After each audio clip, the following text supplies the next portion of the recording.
Regardons comment procéder dans After Effects pour boucler une petite vidéo qui peut nous servir comme ça d'élément graphique qui sera ensuite réimporté et dans lequel on pourra activer la boucle au niveau de l'interprétation du métrage. Donc là pour l'instant c'est pas le cas, c'est juste un média qui a été travaillé pour que le fond soit noir, donc on distingue bien les flammes, mais il reste du travail à faire puisque quand on arrive à la dernière image ici, donc on peut utiliser cette touche là du panneau prévisualisation ou la touche fin du clavier, ça nous met à la fin de notre plan ici. Et quand on retourne ici au début, on voit bien que les deux flammes sont assez différentes, le feu a un petit peu évolué, il faudrait trouver une transition pour passer de là à là, que ça soit un petit peu plus discret.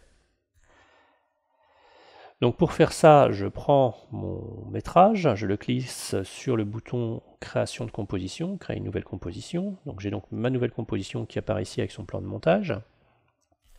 Je vais réinitialiser mon espace de travail pour retrouver tous mes panneaux superposés. Voilà, donc là j'ai ma fenêtre de composition. Je place ma tête de lecture au milieu de la timeline. Je vais dans le menu édition, scinder le calque. Donc là j'ai une coupe qui raccorde parfaitement puisque c'est le plan qui a été scindé, donc coupé et raccordé sur un calque au-dessus.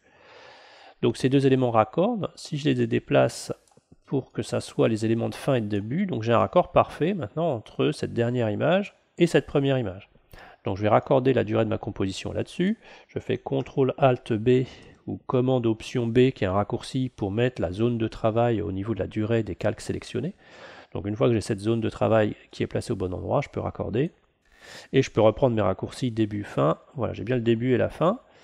Et donc cette image est juste l'image qui précède celle-là, parce que c'était comme ça au début dans le plan. Donc maintenant, il faut que je travaille une transition à l'intérieur ici. Voilà, donc on a détourné le problème, c'est un peu comme raccorder une texture, on peut décaler l'image pour retrouver le joint au milieu de l'image, et là c'est plus au niveau spatial, c'est au niveau temporel.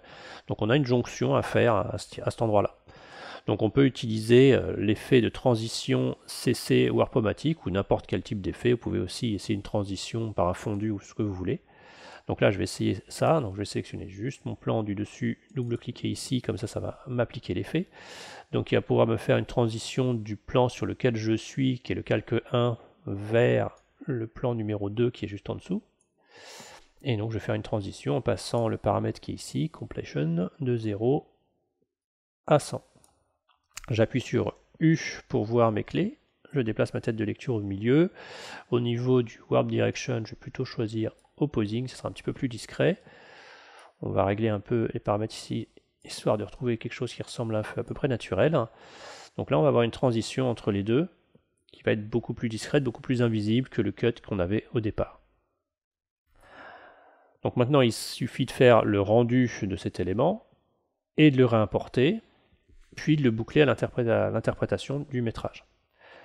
Donc l'interprétation du métrage, une fois qu'on aura calculé cet élément et qu'on l'aura importé comme celui-là, l'interprétation de métrage se trouve, une fois que le métrage est sélectionné, dans le bouton en bas à gauche ici. Et dans ce panneau, en bas ici, on peut décider de boucler la source plusieurs fois. Voilà, donc ça c'est mon élément original. Donc je ne vais pas le faire parce que cet élément ne boucle pas, mais une fois que ce nouvel élément sera calculé, je pourrais utiliser ce système-là pour boucler et avoir autant de longueur que je veux au niveau de mon animation, avoir quelque chose qui boucle parfaitement pour l'utiliser comme un symbole graphique ou quelque chose qui va me servir à travailler.